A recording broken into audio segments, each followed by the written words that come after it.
Bonjour et bienvenue à ce dernier exercice sur la série relative à la fonction de demande, élasticité, effet de substitution et de revenu. Alors justement, ce dernier exercice sera consacré au problème de l'effet de substitution et de revenu. C'est un problème un peu délicat qui pose problème aux étudiants.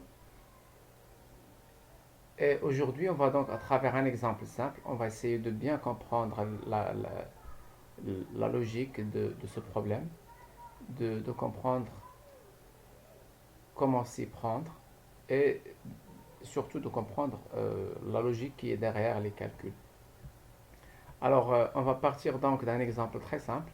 On a une fonction une fonction d'utilité qui est très simple, u égale xy, avec un revenu de 48, p de x égale 2 et p de y égale 6. On nous demande de déterminer d'abord l'équilibre du consommateur, c'est très simple. Puis on nous demande de déterminer le nouvel équilibre du consommateur, ainsi que l'effet de substitution et l'effet revenu si P de x passe à 1, c'est-à-dire si le prix de x baisse de 2 à 1. Puis on nous demande de faire la même chose, mais cette fois-ci en supposant que P de x va augmenter et passe de 2 à 3, alors que R et P de y restent inchangés dans les deux cas. Alors, avant de commencer à traiter cet exercice, il va falloir bien expliquer cette notion-là d'effet de substitution et de revenu. Alors, on commence par poser le problème pour mieux le comprendre. Alors, supposons que l'équilibre d'un consommateur, l'optimum d'un consommateur, est le suivant. Le nombre de x qu'il va acheter, c'est 30. Et le nombre de y, c'est 10. Avec P de x égale 2 et P de y égale 5. Le revenu de ce consommateur est de x. P de x, c'est 30 fois 2, c'est 60. Et y, P de y, c'est 10 fois 5, c'est 50. Donc, revenu égale 60 plus 50 égale 110. Supposons maintenant que P de x baisse. P de x va baisser. Il n'est plus de 2, mais P de x est désormais égal à 1. Alors, puisque le prix de x a baissé, qu'est-ce qui va se passer? Le consommateur va être plus intéressé par le bien x que le bien y parce que justement le prix de x a baissé. Donc, notre consommateur peut consommer plus de x. Il peut même remplacer des y par des x, c'est-à-dire qu'il va consommer plus de x au détriment des y. C'est ce qu'on appelle l'effet de substitution. Notre consommateur va substituer des x à des y dans son panier, puisque x devient plus intéressant suite à la baisse de son prix. Ça, c'est l'effet de substitution. À côté de cet effet de substitution, il y a aussi l'effet de revenu. Alors, l'effet de revenu, ça veut dire quoi? Alors, si P de x passe à 1, notre revenu, le budget de notre consommateur, si notre consommateur ne change pas les quantités qu'il va consommer, elle est toujours à 30x. 30 fois 1, ça nous fait 30. Et 10 fois 5, ça nous fait 50. Ainsi, la somme des deux dépenses, la dépense pour x et la dépense pour y, est de 80. Donc, notre consommateur a un revenu qu'il n'a pas consommé qui est de 30. tout se passe comme si notre consommateur devient plus riche. Il lui reste 30 de revenus qu'il peut consacrer à l'achat de plus de X. Il va consommer plus de 30X et même à l'achat de plus de Y. Donc, le fait que le prix de X a baissé a augmenté le pouvoir d'achat de notre consommateur, a augmenté son revenu réel, de sorte qu'il devient en quelque sorte plus riche que par rapport à la première situation. Dans le cas inverse, si P de X augmente, elle passe par exemple à 4, dans ce cas-là, notre consommateur ne pourra plus acheter 30X, il doit acheter moins. Alors tout se passe comme si notre consommateur devient moins riche ou que son revenu a baissé. En fait, c'est son pouvoir d'achat qui a baissé. Et cet effet-là, ce nouvel effet, on l'appelle l'effet de revenu. Alors, lorsqu'on a une variation du prix de X ou du prix de Y, on a en fait les deux effets qui s'entremêlent. On a d'un côté l'effet de substitution et de l'autre côté, on a l'effet de revenu. Et il est très difficile de séparer les deux. Et justement, l'objet de ce chapitre est de nous apprendre à séparer les deux effets. Et on va essayer donc de le faire.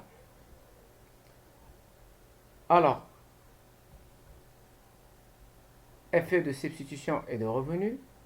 La variation du prix d'un bien entraîne deux effets. Un premier effet, c'est la modification du prix relatif des biens.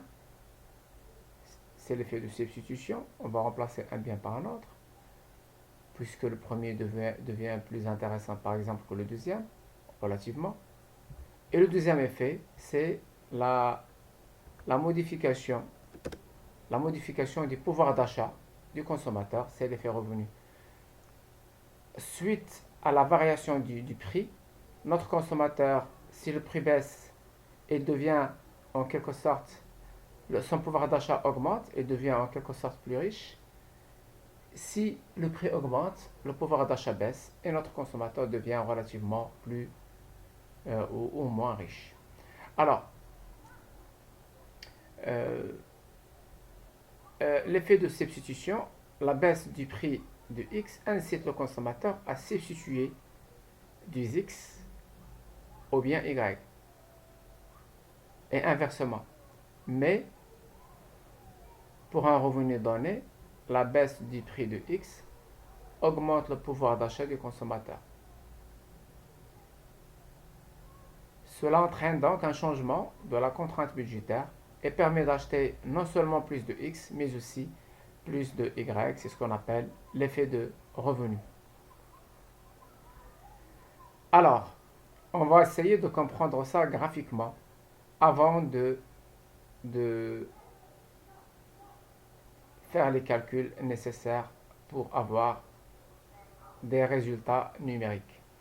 Alors, partant de ce graphique, et c'est ce graphique-là qui va nous permettre de comprendre les notions d'effet de substitution et d'effet de revenu. Alors, partant de cette idée-là, on a ici,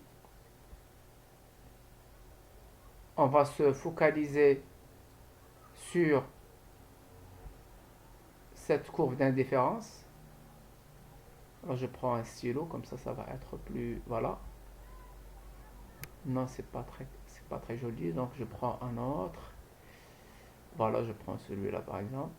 Voilà. Alors, on a cette courbe d'indifférence U0. U0. Et cette droite budgétaire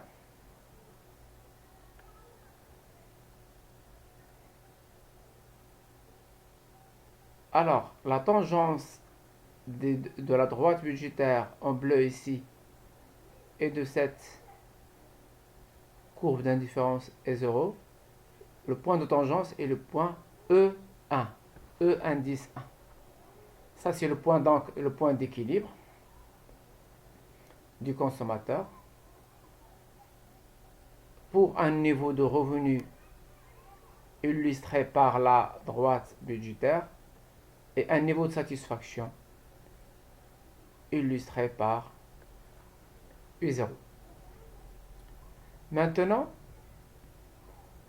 on suppose que P de x a baissé. Lorsque P de x a baissé, la droite budgétaire va changer et on aura plus, elle va donc se décaler à droite et on aura plus de x et notre droite budgétaire va prendre cette nouvelle forme, celle-là. Alors, suite à la modification du prix de x qui a baissé, on a une nouvelle droite budgétaire qui se décale vers la droite. Et donc, l'ancien point d'équilibre O1 ne tient plus parce que ce point-là est dépassé par le nouveau budget. Il est dépassé par notre nouvelle droite budgétaire. Suite donc, on le remarque ici, suite donc à la baisse du prix de X, tout se passe comme si notre consommateur devient plus riche parce que sa droite budgétaire se déplace vers le haut et vers la droite. Elle a désormais une droite budgétaire qui est supérieure à la précédente. Donc, ça correspond à plus de pouvoir d'achat pour notre consommateur. Et avec cette nouvelle droite budgétaire, on a donc un nouvel équilibre, un nouvel optimum qui correspond au point E indice 2, qui est le nouveau point de tangence entre ma nouvelle droite budgétaire et la courbe d'indifférence la plus élevée que cette droite budgétaire puisse atteindre. Et ça correspond donc à mon point E indice 2. Alors, je suis passé de ce point E1, l'ancien équilibre, au point O2, le deuxième équilibre. Et comme on l'a expliqué tout à l'heure, ce changement, le passage de E1 à O2, incorpore en fait, elle incorpore deux effets. L'effet de substitution, qu'on a expliqué, et l'effet de revenu. Comment donc faire? Et c'est ça l'objet de cet exercice, c'est la question principale. Comment faire pour séparer les deux effets, pour avoir une idée précise sur l'effet de substitution et l'effet de revenu? Alors, on a les deux effets qui sont mélangés, les deux effets qui s'intermêlent et qui conjointement conduisent à un changement en allant de E1 à O2. Comment faire donc pour les démêler? Comment faire pour les séparer? Alors, pour les séparer, on doit éliminer un effet pour ne laisser qu'un seul effet. On va donc essayer d'éliminer l'effet de revenu. Comment? Comment essayer d'éliminer l'effet de revenu? On va essayer de l'éliminer en disant la chose suivante. On va considérer que même si, suite à P de X, notre consommateur devient relativement plus riche, son pouvoir d'achat a augmenté, ce qui est démontré par la nouvelle droite budgétaire, malgré tout cela, malgré le fait que notre consommateur devient plus riche, on va le ramener à l'ancien niveau d'utilité. Maintenant qu'il est riche, il a touché un niveau d'utilité supérieur qui est U1. Pour éliminer cet effet de richesse, on va le ramener à l'ancien niveau d'utilité qui est U0. Comment faire?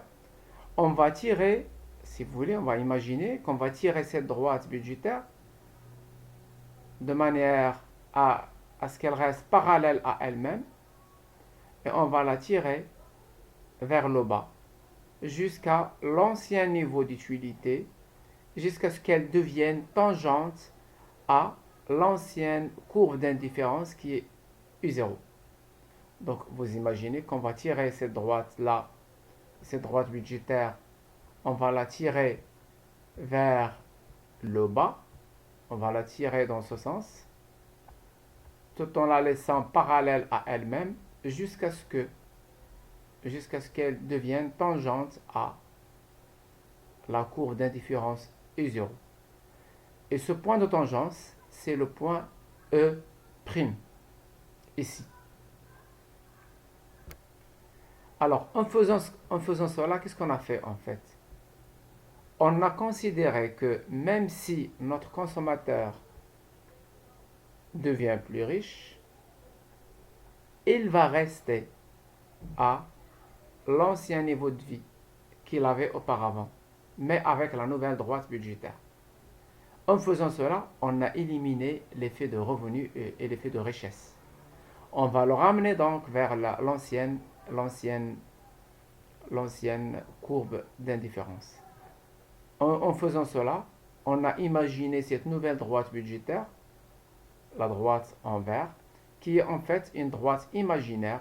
C'est la parallèle de la nouvelle droite budgétaire, mais qui est ramenée à l'ancienne courbe d'indifférence. En faisant cela, on a éliminé l'effet de revenu et on n'a laissé que l'effet de richesse. Et donc,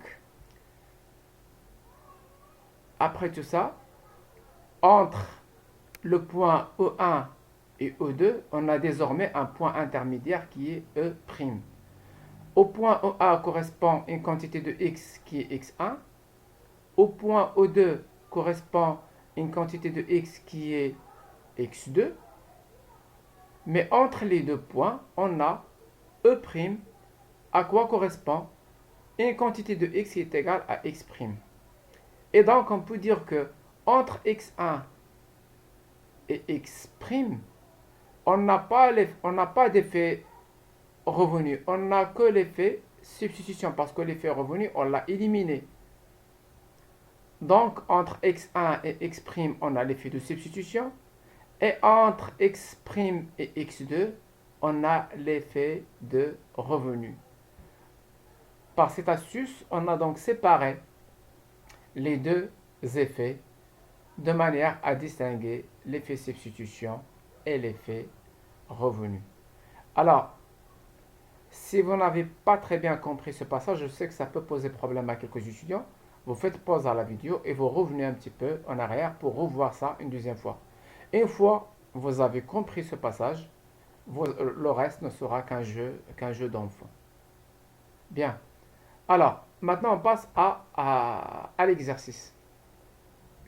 On a une fonction d'utilité de la forme 3xy avec r égale 48, p de x égale 2 et p de y égale 6. Première question, déterminer l'équilibre du consommateur. Donc ça c'est une question simple, très simple. Alors on pose TMS égale P de X sur P de Y, etc., etc. On a, après calcul, on a Y égale 4 et X égale 12. Ça c'est le panier optimal, ça c'est l'équilibre du consommateur. Et lorsqu'on veut calculer l'utilité correspondante, je prends ma fonction d'utilité, la satisfaction totale que retire notre consommateur de cette consommation de 4Y et de 12X. Elle correspond à quoi? Elle correspond à, je prends ma fonction d'utilité U, je pose 3x, x c'est 12, 3 fois 12 fois 4, y c'est 4, et ça me fait une utilité totale qui est de 144. Maintenant, on nous dit si P de x passe à 1, ça veut dire que le prix de x va baisser. Alors intuitivement, qu'est-ce que je dois m'attendre à quoi? Je dois m'attendre à ce que notre consommateur consomme plus de x et je dois m'attendre aussi à ce qu'il y ait des revenus qui en trop et qui permettra d'acheter éventuellement plus de x et plus de y. Alors, je vais calculer le nouvel équilibre. Je pose comme toujours TMS égale, etc., etc. Et là, j'ai le nouvel équilibre. Y égale 4, x égale 24. Alors, je remarque que la consommation de x a augmenté. au lieu de consommer 12 comme auparavant, suite à la baisse du prix de X, notre consommateur va consommer désormais 24X au lieu de 12. Mais la consommation de Y n'a pas changé. On peut même imaginer une situation où la consommation de Y peut même baisser. Alors, comment est-ce qu'on va faire pour éliminer l'effet de revenu, comme on l'a expliqué dans la vidéo? Pour éliminer l'effet de revenu, on suppose que même après la baisse de P de X, c'est-à-dire après l'augmentation du revenu réel, notre consommateur restera au même niveau d'utilité qu'avant. Le nouvel équilibre sera donc le point de tangence. Rappelez-vous, le point de tangence, le nouveau point de tangence, c'est le point E' de tout à l'heure. On va supposer que notre consommateur restera au même niveau d'utilité qu'auparavant. On va donc ramener la nouvelle droite budgétaire vers le bas jusqu'à ce qu'elle soit tangente avec l'ancienne courbe d'indifférence au point E'. Et ce point E' là, voilà, le nouvel équilibre sera donc le point de tangence de la nouvelle droite budgétaire après la baisse du prix et de la courbe d'indifférence initiale. À ce point, les pentes de la droite budgétaire et de la courbe d'indifférence s'égalisent. Alors, lorsqu'on a une courbe et une droite qui sont tangentes, par définition, leurs pentes sont égales. Et ça, c'est l'astuce qui va nous permettre justement de résoudre notre problème de manière algébrique. Alors, puisque à ce point de tangence, on a l'égalité des deux pentes, alors il suffit de calculer la pente de la droite de la courbe d'indifférence et de la nouvelle droite budgétaire, et on va poser comme quoi les deux pentes sont égales, et on aura notre point d'équilibre. Alors, calcul de la pente de la courbe d'indifférence. Alors, la courbe d'indifférence U égale 3xy égale 144. Ça, c'est le niveau d'utilité correspondant à cette fonction d'utilité de départ de notre consommateur. Ça, c'est l'ancienne courbe d'indifférence. 3xy égale 144. À partir de là, je vais chercher la pente. Et la pente, c'est la dérivée. Je vais trouver y égale quelque chose en fonction de x. Et je dérive. Alors, y égale 144 sur 3x.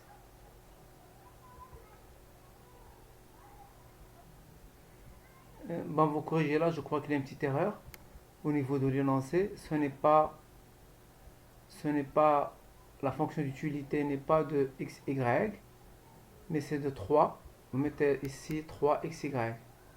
Alors, pardon pour cette erreur. Je vais mettre ici 3xy. Donc, vous corrigez. Alors, je reviens donc. L'ancienne courbe d'indifférence a la pente y, on a y égale 144 sur 3x, et y' qui constitue la pente de cette courbe d'indifférence, c'est la dérivée de ça nous fait 144. Alors la dérivée de 1 sur x, c'est moins 1 sur x au carré, donc 144 sur 3x, ça nous fait moins 144 sur 3x au carré. Ça, c'est la dérivée de ma courbe d'indifférence, de mon ancienne courbe d'indifférence. Maintenant, on va chercher la pente de ma droite budgétaire, de ma nouvelle droite budgétaire. Alors, 48, c'est mon revenu, égal 1x, 1 c'est le nouveau prix, ok? Donc ça me fait x plus 6y, le P de y n'a pas changé, P de y, donc ça me fait 6y égale 48 moins x, et y est égal à moins x sur 6 plus 8. Donc la dérivée, la pente, y' égale moins 1 sur 6.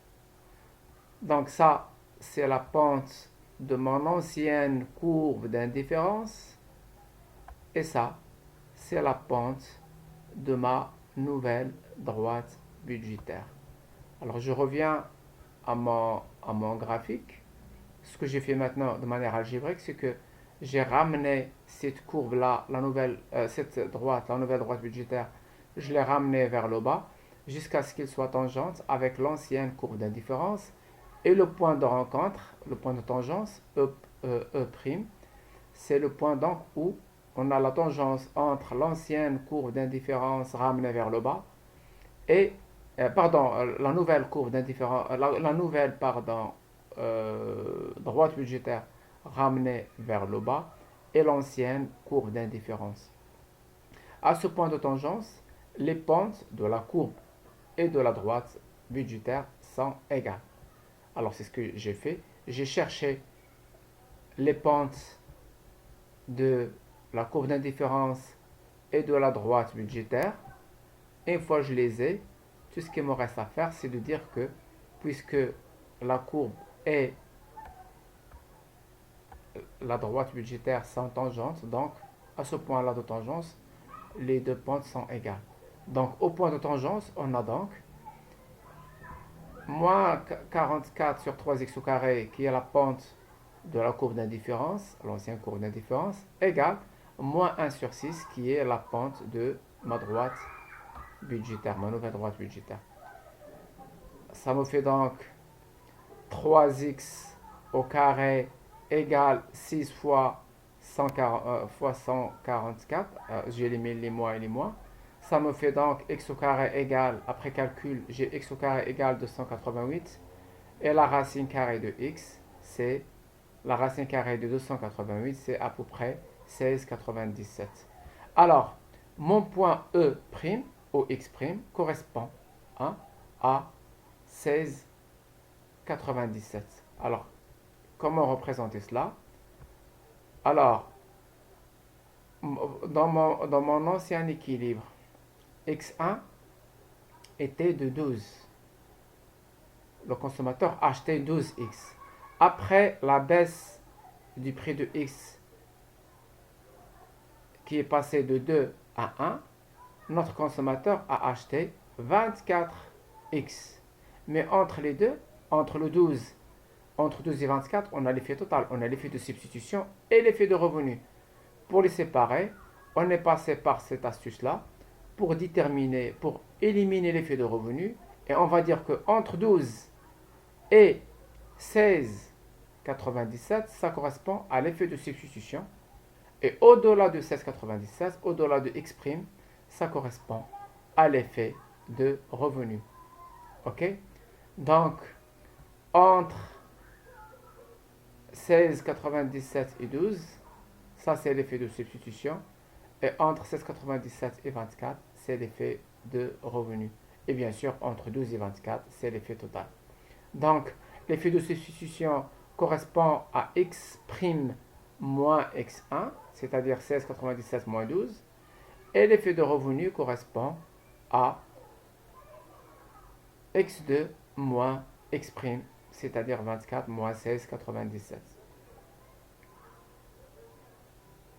Donc, effet de substitution x' moins x1, 16,97 moins 12, égale 4,97. Et l'effet de revenu égale x2 moins x1, égale donc 24 moins 16,97 égale 7,03. Et l'effet total, c'est 4,97 plus 7,03, ça me fait 12. 12, c'est quoi? C'est la différence entre 24 et 12. Ok? Donc, à travers cette astuce, on a pu donc séparer l'effet de substitution et l'effet de revenu. Maintenant, on va faire à peu près la même chose, mais cette fois-ci, en supposant que P de x passe à 3. Ça veut dire que le prix de x a augmenté.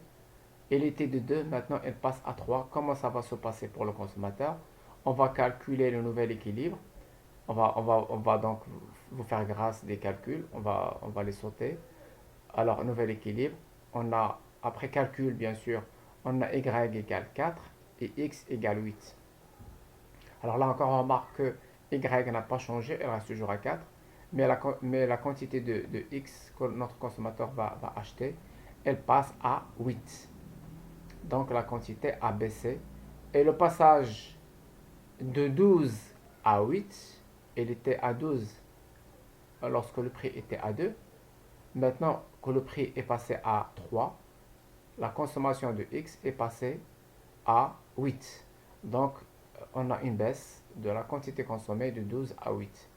Et le passage de 12 à 8, c'est l'effet total. Et on va essayer de séparer là encore, à distinguer l'effet de substitution et l'effet de revenu.